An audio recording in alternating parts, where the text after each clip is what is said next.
But anyway, let's talk about Agnes Martin.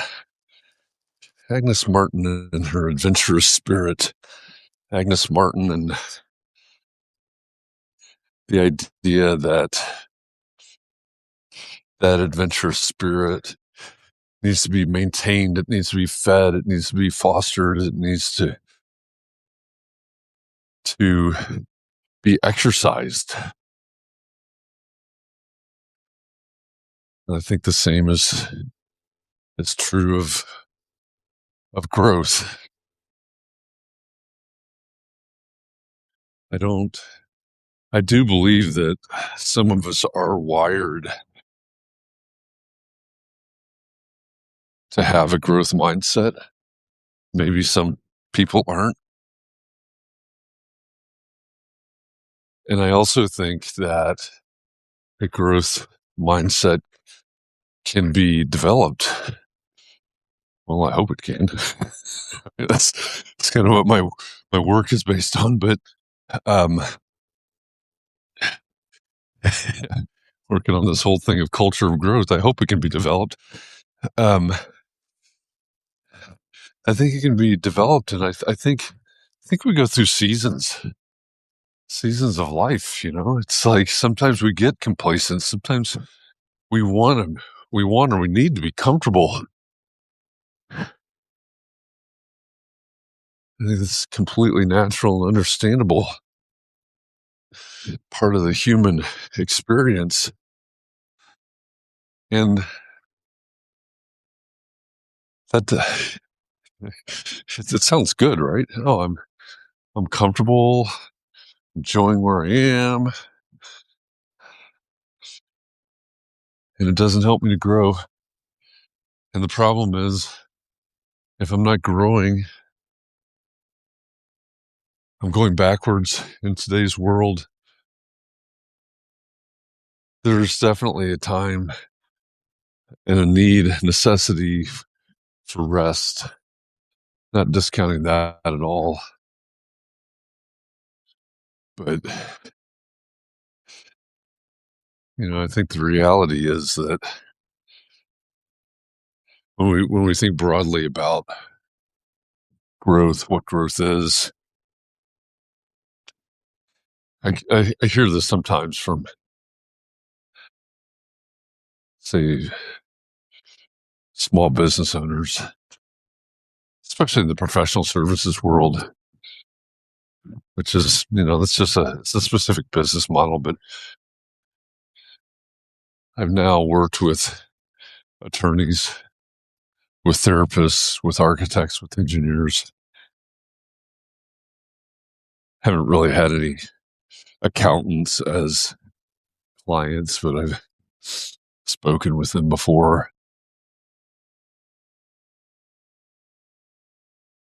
I think, in professional services, it's different, right? You're not selling a product. You're selling, well, unless you're productizing your services.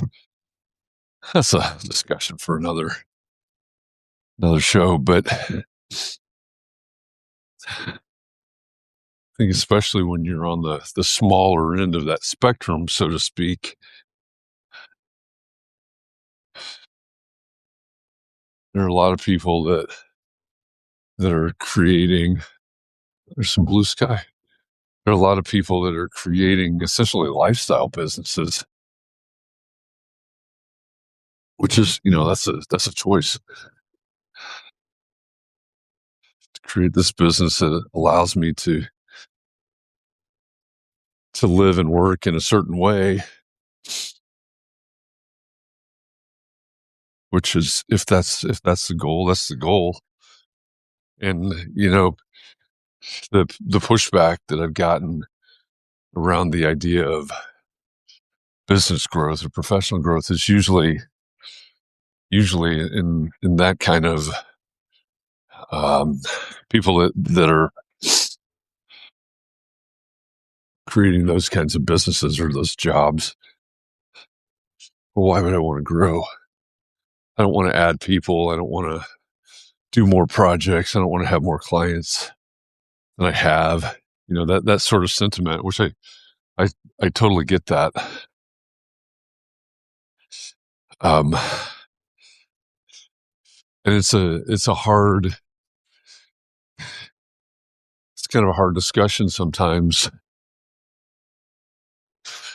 because we know that there's nothing around us that's getting smaller or cheaper or slower or easier, for that matter. And so, the idea that if you're not growing, put that in quotes, and there's different metrics that we can use. If you're not growing, you're stagnating. If you're not growing, you're going backwards. It becomes a hard conversation. I was meeting with one of my coaching clients yesterday, and they've really embraced the work. They've really embraced growth in their knowledge and in their effort and in their business, all of it, which I love. Right? Those are the kinds of clients you want, right? When you do what I do, is you want people that want to show up and want to learn, want to do the work, want to grow, and they really are. And so they're looking at ways where they can change how they show up. They're looking at ways, hi Scott, they're looking at ways that they can be more intentional. And I think that's the key to this conversation. They're looking at ways that they can be intentional about how they do business development. They can be intentional about the projects that they take. They can be intentional about the systems and processes that they build, for not only operationally, but also for marketing, business development, et cetera, all the aspects of business. Nicole, I think you're a proponent of the EOS, was that entrepreneur operating system from Traction, Gino Wickman. Traction, things that can be implemented as entrepreneurs, as small business people. If we think about this in that context, even a solopreneur, even an entrepreneur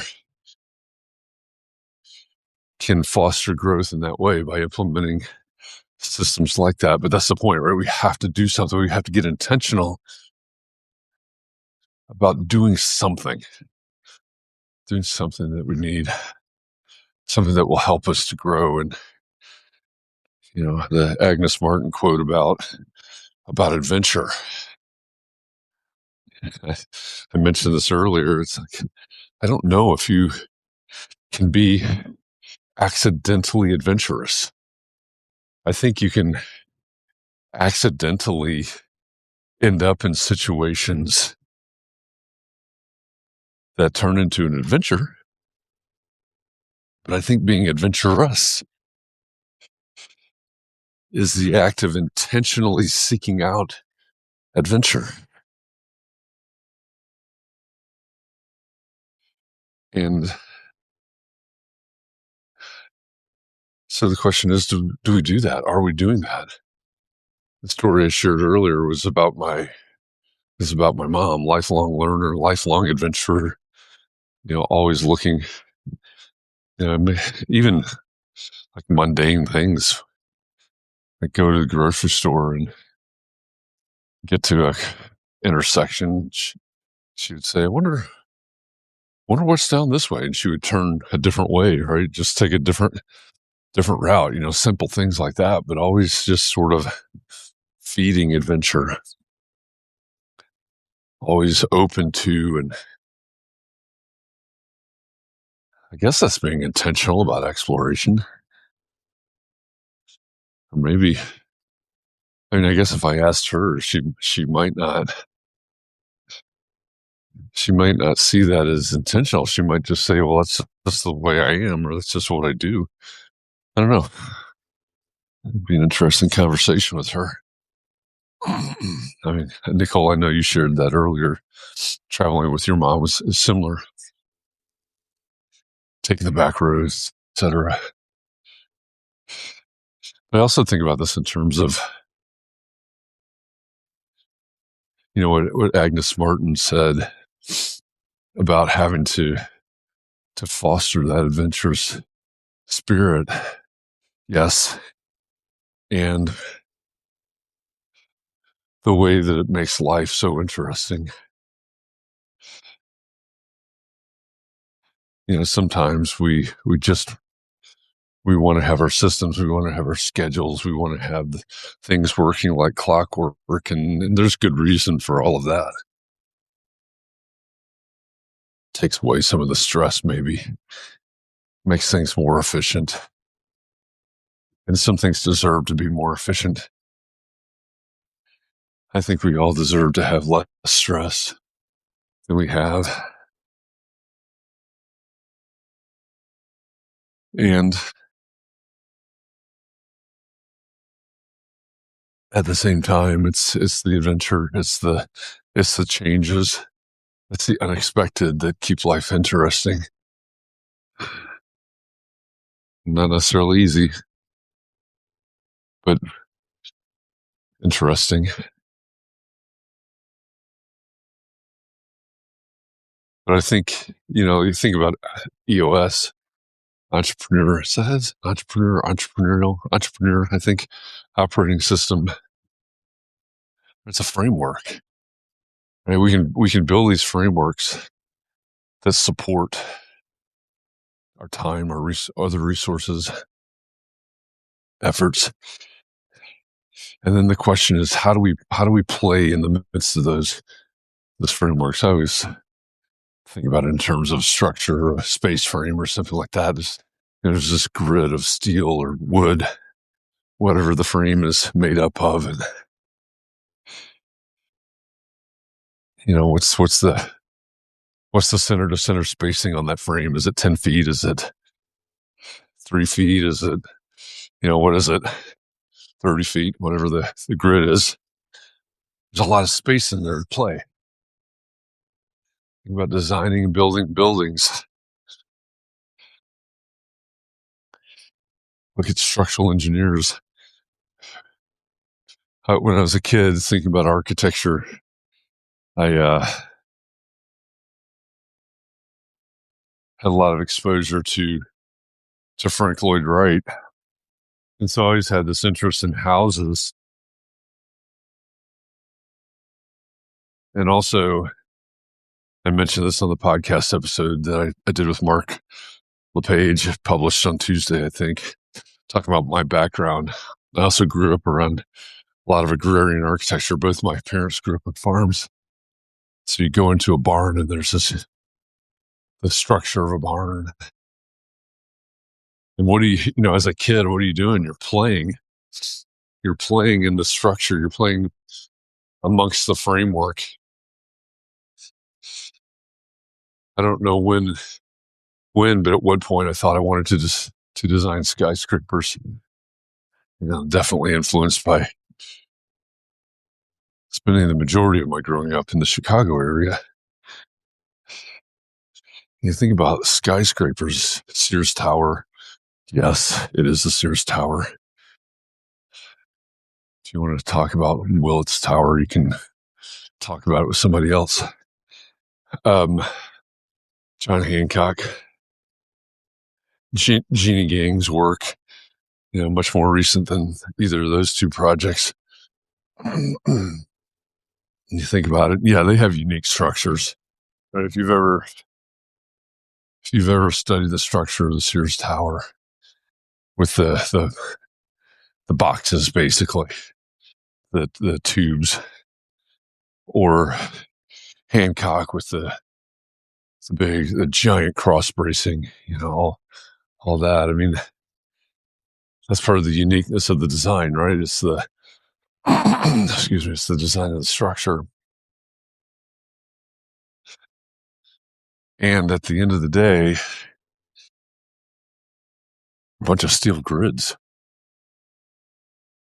Right? There's this idea of, okay, this is how loads are transferred. This is how gravity works. This is wind shear, all those things that say, okay, we're going to create some sort of grid here. But then the uniqueness is how we play in and around that grid.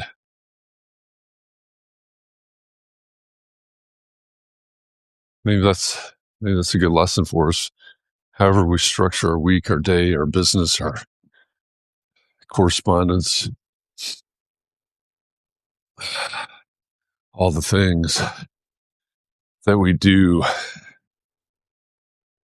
to simplify things, make things more efficient, keep ourselves sane by having a regular schedule, maybe those types of things. But how do we play amongst that? Right? Where do we get to play? How do we get intentional about how we play and all the blocks in your calendar? I was looking at my calendar for today. I'm tired. It's been a long week. It's been a long couple of weeks with all the stuff that's been going on. And really, I try to look at it and go, okay, what's the one, somewhere between 1 and 3 big things that I need to get done today? That's usually how I look at the day. And I've got to figure, I've got new health insurance now. So I knew that was going to happen with all the changes in health insurance. I had a gap in the month of January. I didn't have health insurance because of, switching policies or whatever you call it. And so, but I had like my annual appointment, physical, whatever you call it, in December. And of course you do that. And they say, oh, I want you to do this and that and the other. And so then I was having to make appointments basically for February this month because I didn't have insurance in January, which is okay because most of the time, in most situations, I couldn't get a January appointment anyway, right? They're all booked up. And so today I've got to go, okay, well, I've got an appointment Monday afternoon or something. Now I've got to go back and make sure everything is covered by the new insurance. Just the stuff that is adulting, I guess. But I'm looking at my whole schedule for the day going, okay, where are my gaps? Where are the places where I can do something that's fun, something that feeds me, fills me, maybe even take a nap. I don't know. But how do I play in that structure? And I know I can get in these ruts where I pull back and I don't do enough of that. And maybe that's the encouragement is for us to embrace Agnes Martin's quote there and foster the spirit of adventure. We'll have an adventure on the way back from the coffee shop, take a different route. Try to do that all the time, at least part of the way. So thanks for walking with me to the coffee shop this morning. Have an adventure. Do something fun. Feed your growth. Feed that growth mindset. Lead into the discomfort. And I'm going to go have a macchiato. All right. Thanks for walking with me.